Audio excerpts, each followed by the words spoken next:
विविध सामाजिक संघटना व पक्षाच्या वतीने हाळी हांडरगुळी येथे कडकडीत बंद. परभणी येथील रेल्वे स्टेशनच्या समोरील डॉक्टर बाबासाहेब आंबेडकर यांच्या पुतळ्यासमोरील संविधान शिल्पाची समाजकंटकाकडून विटंबना करण्यात आली. या घटनेचा जाहीर निषेध म्हणून उदगीर तालुक्यातील हाळी हांडरगुळी येथे बंद पुकारण्यात आला. या बंदला मोठा प्रतिसाद देत व्यापाऱ्यांनी आपली दुकाने बंद ठेवून बंदला पाठिंबा दर्शविला.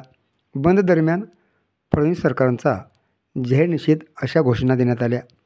परभणी शहरातील संविधान प्रतिमेचे तोडफोड करून देशद्रोहाचा गुन्हा केला आहे.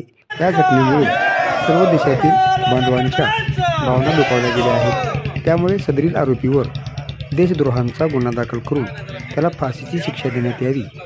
विविध पक्ष संघटनेच्या कार्यकर्त्यावरील गुन्हे तात्काळ मागे घेऊन त्यांची सुटका करण्यात यावी अशा मागणीचे निवेदन वाढवणा पोलीस स्टेशनचे पोलीस निरीक्षक भीमराव गायकवाड यांना देण्यात आले.